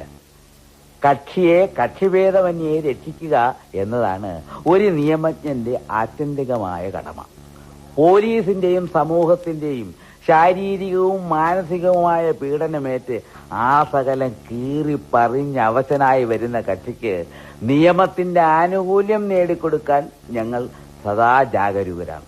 അവിടെ നിങ്ങൾ പോലീസുകാർ ഉറക്കമുളച്ചിരുന്ന് കെട്ടിച്ചമച്ച ബാലിശമായ തെളിവുകൾ ഞങ്ങൾ പിറ്റിക്കീറി ചവറ്റുകൊട്ടേ തള്ളും. എന്നിട്ട് കക്ഷിക്ക് അനുകൂലമായ തെളിവുകൾ റീക്രിയേറ്റ് ചെയ്യും. ഹരിദാസിന്റെ കേസിലും ഈ അടവ് തന്നെയാണോ പ്രയോഗിക്കുന്നത്? അല്ല, ഇവിടെ ഞാൻ കുറെ കൂടി വിജിലന്റ് ആവും. കാരണം കക്ഷിയേക്കാൾ ഉപരി ഹരി എന്റെ ഇന്റിമേറ്റ് ഫ്രണ്ടാണ്. സിഗരറ്റ് കാണുമോ ഒന്നെടുക്കാൻ? പിന്നെന്താ, ഇവിടെ ഇരുന്ന് വലിക്കുന്നത് ശരിയല്ലല്ലോ എന്ന് കരുതി എടുക്കാതിരുന്നതാ. ഇവിടെ ഇപ്പൊ നമ്മൾ രണ്ടാളല്ലേ ഉള്ളൂ, സാരമില്ല. ഓ, ഈ ലൈറ്റർ പുതിയതാണോ? അതെ, അളിയൻ കുവൈറ്റിൽ നിന്ന് കൊണ്ടുവന്നതാ. പഴയത് ഹരിദാസിന് കൊടുത്തല്ലേ? ആര് പറഞ്ഞു? കൊള്ളാം, മണിക്കൂറുകൾ കൊണ്ട് ഞങ്ങൾ ആജീവനാന്ത സുഹൃത്തുക്കളായില്ലേ. വെങ്ങോലെ ഭയങ്കര ഇഷ്ടമാ പുള്ളിക്ക്. നിങ്ങളെപ്പറ്റി പറയുമ്പോൾ അയാൾക്ക് 1000 നാവാണ്. പക്ഷേ അതിൽ ഒരു നാവ് പിഴച്ചു. ഹരിക്ക് ഞാൻ ലൈറ്റർ കൊടുത്തിട്ടില്ല. പട്ടിക്കാരെങ്കിലും പുതിയ തേങ്ങ പ്രസന്റ് കൊടുക്കുവോ? സിഗരറ്റ് വലിക്കാത്ത ഹരിക്ക് എന്തിനാ ലൈറ്റർ? ആ ലൈറ്റർ പിന്നെ ആർക്കാണ് കൊടുത്തത്? അയ്യോ, ആർക്കും കൊടുത്തില്ല. ഈ ഡൊണേഷനും പ്രസന്റേഷനും ഇങ്ങോട്ട് വാങ്ങുമെങ്കിലും അങ്ങോട്ട് കൊടുക്കുന്ന പതിവില്ല. അങ്ങനത്തെ ഒരു ഫാമിലിയെ പറഞ്ഞവനാ ഞാൻ. അപ്പോൾ ഈ ലൈറ്ററോ? ഇവിടെ നോക്കട്ടെ. ഇങ്ങോട്ടായണ്ട, അവിടെ ഇരുന്നോണ്ട് കണ്ടാ മതി. ഇത് ഹരിയുടെ വീടിന്റെ പിന്നാമ്പുറത്തുനിന്ന് പോലീസിന് കിട്ടിയതാണ്. ഇത് നിങ്ങളുടെ പഴയ ലൈറ്റർ അല്ലേ? സാറിന് മറ്റൊന്നും തോന്നരുത്, ഇതെന്റെ അല്ല. ശരി, നിങ്ങൾക്ക് പോകാം. അല്ല, ഈ ലൈറ്ററിന്റെ ഉടമസ്ഥാവകാശം ഉറപ്പിക്കാനാണോ സാർ എന്നെ വിളിച്ചു വരുത്തിയത്? ഇത് ഫോണിൽ കൂടെ ചോദിച്ചാ പോരായിരുന്നു? എന്താ, ബുദ്ധിമുട്ടായോ? ഏയ് ഇല്ല, ഒത്തിരി നാളായിട്ട് വിചാരിക്കുന്നു ക്രൈംബ്രാഞ്ച് ഓഫീസ് ഒന്ന് കാണണം. കൊള്ളാം, നല്ല വൃത്തിയും മെനയുണ്ട്. അപ്പോ വരട്ടെ. 1 മിനിറ്റ്. ഇതാ നിങ്ങളുടെ കയ്യിൽ നിന്ന് വാങ്ങിയ സിഗരറ്റ്. സാറിന് വേണ്ടേ?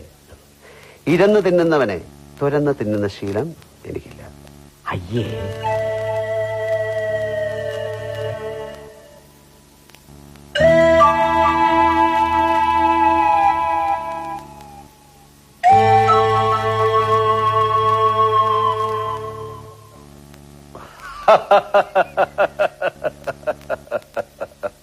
Stop it.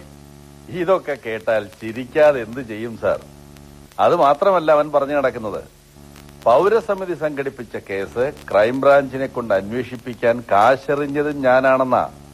സാറിനറിയാലോ, സാർ എന്നെ വിളിപ്പിച്ച ഈ നേരത്തല്ലാതെ മുമ്പ് എപ്പോഴെങ്കിലും സാറിനെ കാണാനോ സ്വാധീനിക്കാനോ ഞാൻ ഇവിടെയോ സാറിന്റെ താമസ സ്ഥലത്തോ വന്നിട്ടുണ്ടോ?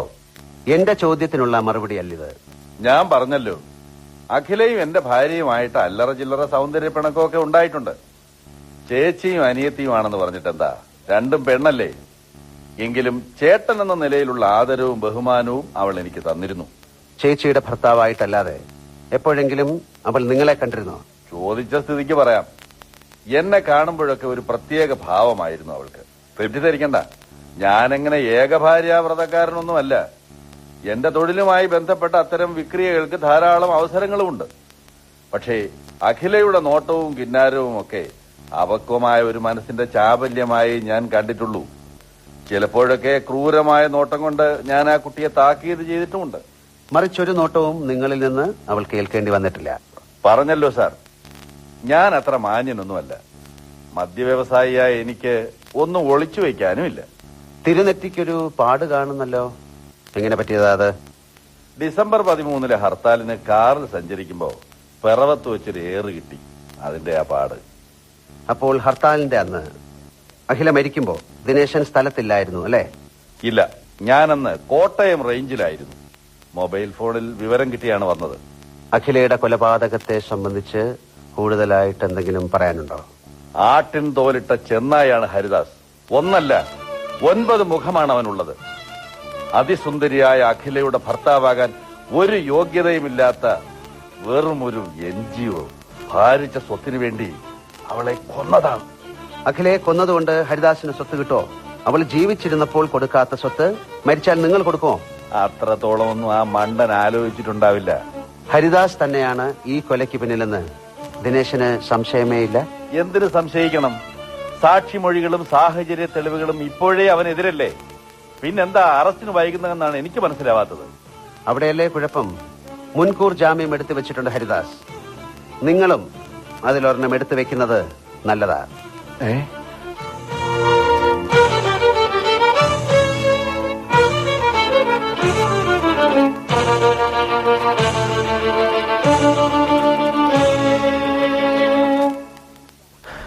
അങ്കിൾ, എന്താ എന്താ ഉണ്ടായത്? നിന്ന് കിതയ്ക്കാതെ കാര്യം പറ റോഹിത്ത. ക്രൈംബ്രാഞ്ച് DYSP നന്ദഗോപൻ വീട്ടിൽ വന്നിരുന്നു. എന്തിന്? അങ്കിളിന്റെ ഫ്രണ്ട് ഹരിദാസ് സാറിന്റെ വീടിന് പിന്നിലുള്ള പ്ലേ ഗ്രൗണ്ടിലല്ലേ ഞങ്ങൾ ക്രിക്കറ്റ് കളിക്കുക പതിവ്? അതെ, ഒരിക്കൽ ഞാൻ അവിടെ ഉണ്ടായിരുന്നപ്പോ തെറിച്ച് വീണ പന്തെടുക്കാൻ റോഹിത്തൻ വന്നിരുന്നല്ലോ. 3-4 പ്രാവശ്യം അങ്ങനെ ബോൾ ഇപ്പുറത്ത് പോയപ്പോ ഞാൻ ചെന്ന് എടുത്തിട്ടുണ്ട്. ഇതൊരു ശീലമാക്കണ്ടെന്ന് അഖിൽ ആന്റി തമാശയ്ക്ക് പറയുകയും ചെയ്തു. അതിന് ക്രൈംബ്രാഞ്ചിന് ഇതിലെന്ത് കാര്യം? തമാശ അവരുടെ ബ്രാഞ്ച് അല്ലല്ലോ. ഡിസംബർ 13 ഹർത്താലിന്റെ അന്ന് ഞാൻ ബോൾ എടുക്കാൻ അവിടെ ചെന്നിരുന്നോന്ന് ചോദിച്ചു. എടാ, വാഹനങ്ങൾ നിരത്തിലിറക്കരുതെന്നല്ലേ ഹർത്താലിൽ ആഹ്വാനം ചെയ്തിരുന്നുള്ളൂ. ക്രിക്കറ്റ് ബോൾ എടുക്കരുതെന്ന് അവര് പറഞ്ഞിട്ടില്ലല്ലോ. ആ, പിന്നെന്ത് ചോദിച്ചു? ഞാൻ സിഗരറ്റ് വലിക്കുവോ എന്ന്. ഓ, ഇതെന്തൊരു കൂത്ത്! കൊലക്കേസ് അന്വേഷിക്കാൻ ഇറങ്ങിയ ആള് സിഗരറ്റ് വലിക്കുന്ന ആളിനെ തപ്പി നടക്കണോ? കാശ് മുടക്കി സിഗരറ്റ് വാങ്ങി വലിക്കുന്ന ശീലം കാണത്തില്ലായിരിക്കും. ഡാഡി ഫോൺ ചെയ്തപ്പോ മമ്മിയാ കാര്യം പറഞ്ഞത്. ഡാഡിയാ പറഞ്ഞത് പെട്ടെന്ന് അങ്കിളിനെ വന്നൊന്ന് കാണാൻ. തരക സാർ ഇപ്പൊ എവിടെയുണ്ട്? കൽക്കത്തയിലാ, മറ്റന്നാൾ വരും. റോഹിച്ചൻ പേടിക്കണ്ട, നമുക്ക് ഒരു മുൻകൂർ ജാമ്യം എടുത്തു വെക്കാം. അതെന്നാത്തിനാ? ശ്രദ്ധിച്ചു കേട്ടോണം.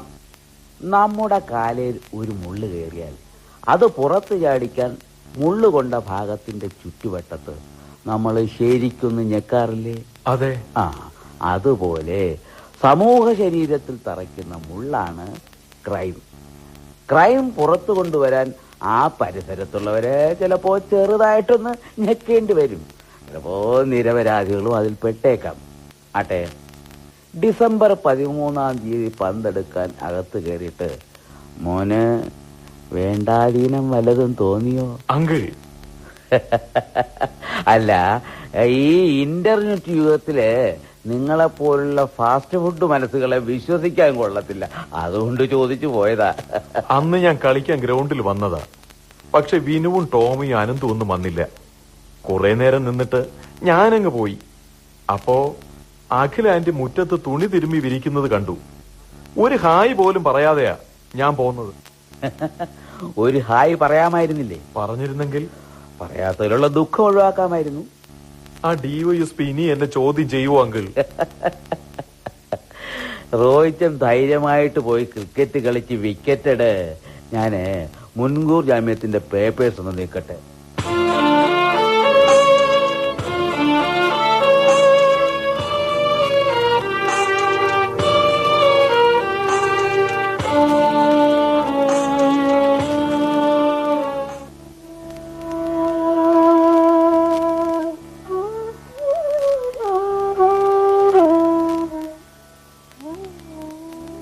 പ്രിയമുള്ള ദേവു, അന്വേഷണത്തിന്റെ അവസാന ഘട്ടത്തിലാണ് ഞാൻ.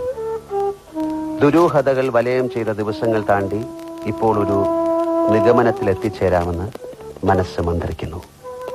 സ്വപ്നങ്ങൾ എത്ര ക്ഷണികമാണ് ദേവു. നിർദോഷമായ കൊച്ചു കൊച്ചു വാശികളല്ലാതെ ശാലീന സുന്ദരിയായ അഖിലയ്ക്ക് കുറവുകൾ ഒന്നുമില്ലായിരുന്നു. ഏതാണ്ട് നിന്നെപ്പോലെ തന്നെ. ശ്രദ്ധിച്ചാൽ നമ്മളുടെ ജീവിതവുമായി ഒത്തിരി സമാനതകൾ അഖിലയുടെയും ഹരിദാസിന്റെയും ജീവിതത്തിൽ കാണാനാവും. സ്ത്രീ തന്നെയാണ് പുരുഷന്റെ ധനമെന്ന വിശ്വാസത്തിലെത്താൻ ഹരിദാസിനെ പ്രേരിപ്പിച്ചതും അവളുടെ സ്വഭാവ നൈർമല്യം തന്നെയായിരുന്നു. തന്റെ ഉള്ളിൽ നാമ്പെടുത്ത കുരുന്നിനെ ചൊല്ലിയുള്ള നനുത്ത സ്വപ്നങ്ങളെ താലോലിച്ച് തുടങ്ങിയിട്ടേ ഉണ്ടായിരുന്നുള്ളൂ അഖില. പക്ഷെ മോഹങ്ങൾ മുളയിലെ നുള്ളിക്കളഞ്ഞല്ലോ. അവൾക്ക് ക്രൂരമായ വിധി ഒരുക്കിയത് ആരാണ്? ഹരിദാസിനെയും ദിനേശിനെയും ഇക്ബാലിനെയും ഒടുവിൽ ക്രിക്കറ്റ് പ്ലെയറായ റോയി തരകനെയും സംശയത്തിന്റെ ത്രാസിലിട്ട് ഞാൻ തൂക്കി നോക്കി പലതവണ. ആ മനുഷ്യൻ നീ തന്നെ എന്നൊരുവന്റെ നേർക്ക് തറപ്പിച്ച് വിരൽ ചൂണ്ടാനാവാതെ 4 പേരും തുല്യമായി തൂങ്ങി. ദിനേശൻ അതിവിദഗ്ധമായി കള്ളം പറയുന്നവനാണെന്ന് മനസ്സിലാക്കിയപ്പോൾ ആ തട്ട് തെല്ലൊന്ന് താണു. ഇന്നലെയാണ് ഹരിദാസിന്റെ വീട് ഒന്നുകൂടി പരിശോധിക്കാൻ തോന്നിയത്. എത്ര ബോധപൂർവം ചെയ്യുന്ന കുറ്റകൃത്യമായാലും തെളിവിന്റെ ഒരു കണിക അവിടെ ശേഷിക്കും എന്ന് പറയാറില്ലേ?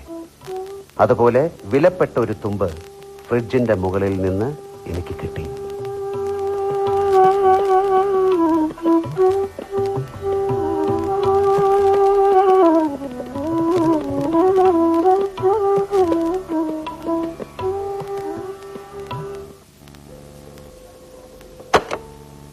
ഇപ്പോ ടേപ്പ് ഓട്ടോ സ്റ്റോപ്പായി. കാസറ്റ് തിരിച്ചിടുന്നില്ല. എത്രയും വേഗം ഈ കത്ത് എഴുതി പെട്ടിയിലിട്ടാലേ സമാധാനമുള്ളൂ. ഫ്രിഡ്ജിന് മുകളിൽ നിന്ന് കിട്ടിയ തെളിവിന്റെ ആ കണിക എന്താണെന്നറിയണ്ടേ? ഇലക്ട്രിസിറ്റി ബോർഡിന്റെ spot bill. December 13 bill date. അതെ, അഖിലയും അവളുടെ സ്വപ്നങ്ങളും എരിഞ്ഞു തീരാൻ കാരണമായ ആ ഹർത്താൽ ദിനത്തിൽ മീറ്റർ റീഡിംഗ് എടുക്കാൻ ഒരാൾ വന്നിരിക്കുന്നു. ഡ്രോയിങ് റൂമിലാണ് മീറ്റർ ബോർഡ്. ആ ഉദ്യോഗസ്ഥനകത്ത് കയറാതെ റീഡിംഗ് എടുക്കുക സാധ്യമല്ലല്ലോ. ഒരു കുമാറാണ് അന്ന് ആ ഏരിയയിൽ സ്പോട്ട് ബില്ലിങ്ങിന് പോയത്. അയാളെ ചോദ്യം ചെയ്യാൻ കഴിഞ്ഞില്ല. ഭാര്യയെയും 2 മക്കളെയും കൂട്ടി അയാൾ വെക്കേഷൻ ടൂറിലാണ്. മറ്റന്നാളെ മടങ്ങി വരും. ദേവു, എന്റെ നിഗമനം ശരിയല്ലേ? കുമാറിന്റെ ഭാര്യയും മക്കളും ഒന്നും അറിയാതെ സുഖവാസ കേന്ദ്രങ്ങളിലെ ഉല്ലാസകരമായ നിമിഷങ്ങളിലൂടെ കടന്നു പോവുകയാവും ഇപ്പോൾ. അവർക്ക് സ്നേഹസമ്പന്നനായ ആ മനുഷ്യന്റെ ഒരു നിമിഷം അയാളുടെ കയ്യിൽ നിന്നും വഴുതിപ്പോയ സത്യം അവരുണ്ടോ അറിയുന്നു? ദേവു, മറ്റന്നാൾ അവർ മടങ്ങിയെത്തും. അന്ന് തീയതി 13. ആ ദിവസം അവരുടെ ജീവിതത്തിലെ അശുഭദിനമാകുമോ?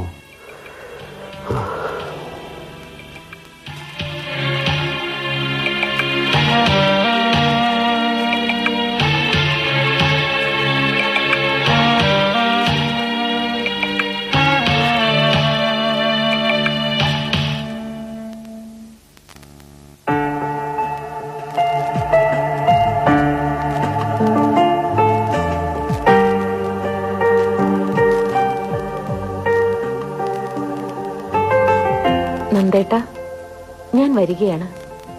പത്രത്തിന്റെ ആവശ്യവുമായി ബന്ധപ്പെട്ടാണ് ഈ വരവ്. 5-8 ദിവസം ഈ മഹാനഗരത്തിന്റെ തിരക്കിൽ നിന്ന് ഒഴിഞ്ഞു നിൽക്കാം. ഈ ആഴ്ചയിലെ നന്ദേട്ടന്റെ 2ാമത്തെ കത്ത് ഇന്നലെയാണ് കിട്ടിയത്. കത്തിലെ വരികളിലൂടെ കടന്നു പോകവേ മനസ്സിൽ നൊമ്പരത്തിന്റെ നനവ്. കുമാറിനെ കോടതി റിമാൻഡ് ചെയ്തപ്പോൾ എന്റെ നന്ദേട്ടൻ ഔദ്യോഗിക ജീവിതത്തിൽ ഒരിക്കൽ കൂടി വിജയം ആവർത്തിച്ചു. പക്ഷേ അയാളുടെ ഭാര്യയും കുട്ടികളെയും കുറിച്ച് ഓർത്തപ്പോൾ നമ്മൾ എന്തിനാണ് ഇതൊക്കെ ഓർക്കുന്നതെന്ന് നന്ദേട്ടൻ ചോദിച്ചേക്കാം. നേരാണ്. മറ്റുള്ളവരുടെ വേദനയെപ്പറ്റി ചിന്തിക്കാൻ പോയാൽ നീതി എങ്ങനെ നടപ്പാക്കാനാവും? ഏതു നിമിഷമാണ് മനുഷ്യനിലെ മൃഗം ഉണരുന്നതെന്ന് നിർവചിക്കാനാവില്ലല്ലോ. കുമാർ കുറ്റം സമ്മതിച്ചുവെന്നല്ലാതെ സംഭവത്തെക്കുറിച്ച് നന്ദേട്ടൻ വിസ്തരിച്ചെഴുതിയില്ലല്ലോ. നടന്നത് ഇങ്ങനെയാവുമെന്ന് നന്ദേട്ടന്റെ ഈ ഇൻവെസ്റ്റിഗേറ്റീവ് ജേർണലിസ്റ്റ് കരുതുന്നു.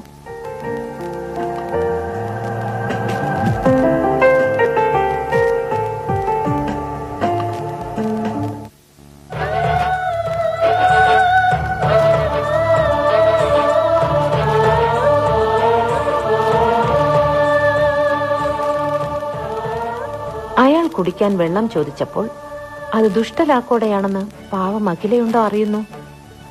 വെള്ളമെടുക്കാൻ ഡൈനിങ് ഹാളിലേക്ക് പോയതിന്റെ പിന്നാലെ കുമാർ ചെല്ലുമെന്ന് അവൾ നനച്ചിരിക്കില്ല. സർവ്വ നിയന്ത്രണവും വിട്ട് അവളെ കടന്നു പിടിച്ചപ്പോൾ അഖില ഒച്ച വെക്കുമെന്ന് അയാൾ കരുതി കാണില്ല. വായി ബലമായി അമർത്തിപ്പിടിച്ചപ്പോൾ ശ്വസിക്കാനാവാതെ ബോധം കെട്ട് നിലം പതിച്ച് അവൾ മരിച്ചെന്ന് ആ മൃഗം കരുതിയിരിക്കും. വലിച്ചിഴച്ച് കിച്ചണിൽ കിടത്തിയിട്ട് ഗ്യാസ് തുറന്നുവിട്ട് തീ കൊളുത്തി പിൻവാതിലിലൂടെ ഓടിയകന്നപ്പോൾ രക്ഷപ്പെടലിലേക്കാണ് ആ ഓട്ടമെന്ന് അയാൾ തെറ്റിദ്ധരിച്ചു. പഴയ വീട് വാങ്ങി പുതുക്കി പണിയുമ്പോൾ മീറ്റർ ബോർഡ് പുറത്തു മാറ്റി സ്ഥാപിക്കാനുള്ള സാമാന്യ വിവേകം ഹരിദാസന് ഇല്ലാതെ പോയല്ലോ. ആ അവിവേകത്തിന് ബലിയാടായതോ പാവം അഖില. ഈ ദുരന്തം ഒരു സ്ത്രീക്ക് ഉണ്ടാവാതിരിക്കട്ടെ. നിഷ്കളങ്കയായ അഖിലയെക്കുറിച്ചുള്ള ദുഃഖസ്മരണയോടെ ഞാൻ നിർത്തുന്നു. നന്ദേട്ടന്റെ മാത്രം ദേവു.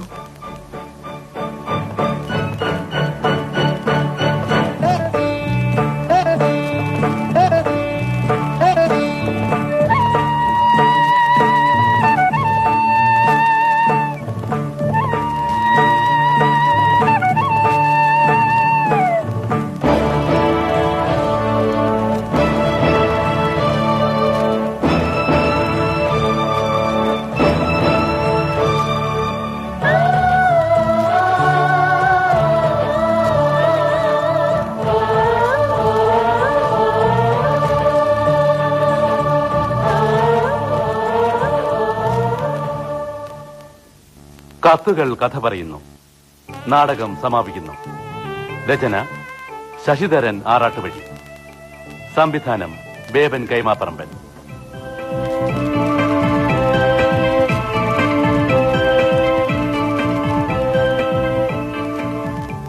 കഥാപാത്രങ്ങളും ശബ്ദം നൽകിയവരും: ഡിവൈഎസ്പി നന്ദഗോപൻ മോഹൻലാൽ, ഹരിദാസ് ഗണേശൻ, ദിനേശൻ അലിയാർ, ഇക്ബാൽ വെങ്ങോല കൊച്ചുപ്രേമൻ, ഭരതരാജൻ ജോസഫ് ഗാൻസിസ്, റോയി തരകൻ പള്ളിപ്പുറം ജയകുമാർ, ദേവു നന്ദഗോപൻ ഭാഗ്യലക്ഷ്മി, അഖില BS കലാദേവി, ജാനു ശാരദാ നായർ, അരുന്ധതി ലോലിത.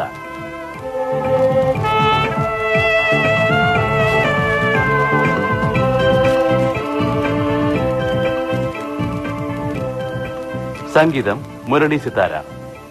സാങ്കേതിക സഹായം S ഗോപിനാഥൻ നായർ.